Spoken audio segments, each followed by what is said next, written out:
seni pewayangan ada banyak sekali kisah yang disajikan.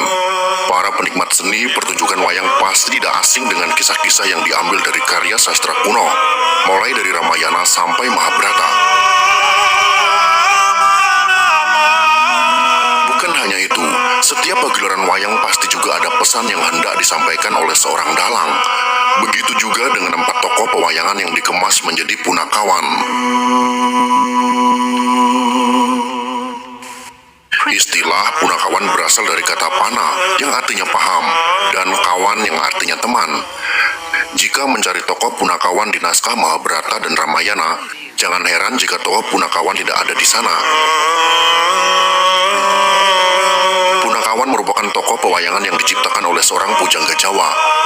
Menurut Slamet Mulyono, seorang sejarawan, tokoh punakawan pertama kali muncul dalam karya sastra Gatot Kaca Sraya, karangan Empu Panulu pada zaman Kerajaan Kediri.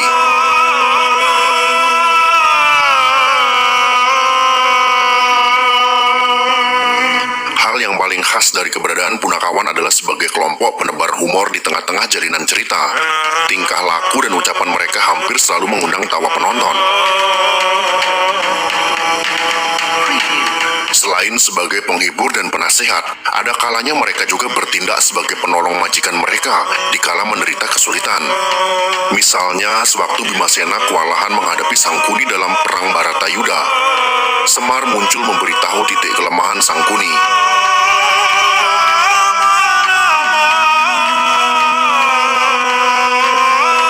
Dalam percakapan antara para punakawan, tidak jarang bahasa dan istilah yang mereka pergunakan adalah istilah modern yang tidak sesuai dengan zamannya. Namun hal itu seolah sudah menjadi hal yang biasa dan tidak dipermasalahkan. Misalnya dalam pementasan wayang, tokoh Petro mengaku memiliki mobil atau handphone, padahal kedua jenis benda tersebut tentu belum ada pada zaman pewayangan tersebut.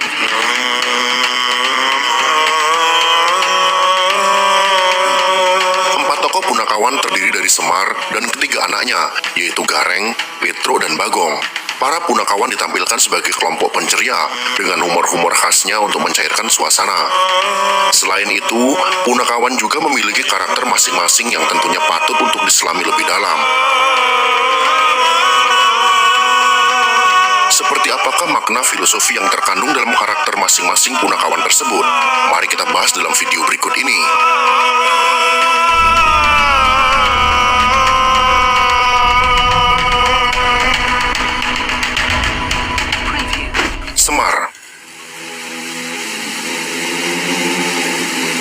Semar adalah satu tokoh yang selalu ada di punakawan ini. Dikisahkan sebagai abdi tokoh utama cerita Sahadewa dari keluarga Pandawa. Bukan saja sebagai abdi, namun Semar juga kerap kali memberikan nasihat-nasihat bijaksananya untuk keluarga Pandawa. Semar digambarkan sebagai tokoh yang sabar dan bijaksana. Kepala dan pandangan Semar menghadap ke atas, menggambarkan kehidupan manusia agar selalu mengingat sang kuasa. Kain yang dipakai sebagai baju oleh Semar, yakni kain Semar Parangkusumorojo, merupakan perwujudan agar memayu Hayuning Banowo atau menegakkan keadilan dan kebenaran di bumi. Sedangkan dalam kalangan spiritual Jawa, Semar dianggap sebagai simbol keesaan. Gareng. Dalam cerita pewayangan Jawa, diceritakan Nala Gareng adalah anak Gandarwa, yaitu sebangsa jin yang diangkat oleh Semar. Pancal Parnor adalah nama lain Gareng yang artinya menolak godaan duniawi. Gareng memiliki kaki pincang. Hal ini mengajarkan agar selalu berhati-hati dalam bertindak. Dalam suatu cerita, Gareng dulunya adalah seorang raja. Namun karena ia sombong, ia menantang setiap ksatria yang ia temui, dan dalam suatu pertarungan, mereka seimbang.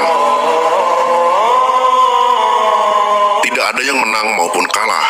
Namun dari pertarungan itu, wajah Gareng yang awalnya rupawan menjadi buruk rupa. Gareng memiliki perawakan yang pendek dan selalu menunduk. Hal ini menandakan kehati-hatian.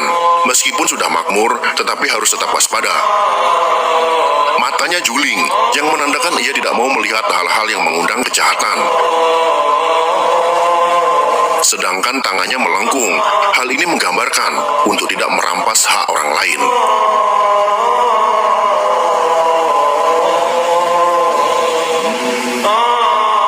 Petruk.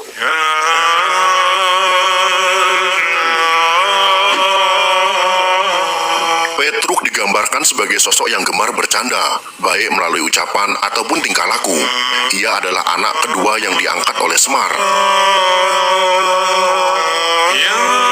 Nama lainnya adalah Kantong Bolong, yang artinya suka berderma. Sebagai punakawan, ia adalah sosok yang bisa mengasuh, merahasiakan masalah, pendengar yang baik, dan selalu membawa manfaat bagi orang lain. Dalam suatu cerita, saat pembangunan Candi Sapta Arga, kerajaan ditinggalkan dalam keadaan kosong. Kemudian jimat Kalimasada milik Pandawa pun hilang. Jimat itu dicuri oleh Mustakaweni. Mengetahui hal itu, Bambang Irawan yang tak lain adalah anak dari Arjuna, bersama Petruk berusaha merebut jimat tersebut. Akhirnya jimat itu berhasil direbut oleh Bambang Irawan dan dititipkan kepada Petruk. Namun sayangnya, Petruk menghilangkan jimat tersebut. Untungnya jimat itu dapat ditemukan kembali. Kemudian, ia meminta maaf kepada Pandawa. Melalui kisah itu, Petruk ingin mengingatkan untuk memperhitungkan setiap tata kelakuan dan tidak mudah percaya kepada siapapun. Kemudian ia juga mengajarkan untuk berani mengakui kesalahan dan meminta maaf.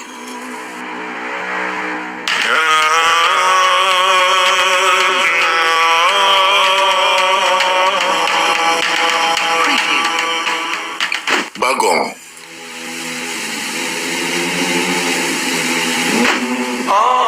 Bagong adalah anak ketiga yang diangkat oleh Semar. Diceritakan Bagong adalah manusia yang muncul dari bayangan. Suatu ketika Gareng dan Petruk minta dicarikan teman oleh Semar. Kemudian Sang Hyang Tunggal berkata, "Ketahuilah bahwa temanmu adalah bayanganmu sendiri." Seketika sosok Bagong muncul dari bayangan. Sosok Bagong digambarkan berbadan pendek, gemuk, tetapi mata dan mulutnya lebar, yang menggambarkan sifatnya yang lancang, namun jujur dan sakti. Ia kerap kali melakukan sesuatu dengan tergesa-gesa. Dari sikap Bagong yang tergesa-gesa itu, justru mengajarkan kepada kita untuk selalu memperhitungkan apa yang hendak dilakukan, agar tidak seperti Bagong. Tokoh pewayangan satu ini juga mengingatkan bahwa manusia di dunia memiliki berbagai watak dan perilaku. Tidak semuanya baik, sehingga setiap orang harus bisa memahami watak orang lain, toleran, dan bermasyarakat dengan baik.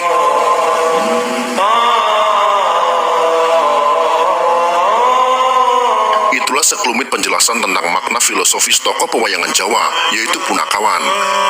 Semoga informasi ini bisa memberikan pengetahuan dan setidaknya bisa memberikan manfaat kepada kita semua. Jika kalian suka dengan video ini, silahkan berikan jempol ke atas. Dan jika kalian menganggap video ini bermanfaat, maka bagikanlah untuk teman-teman Anda yang lain. Terima kasih sudah menonton.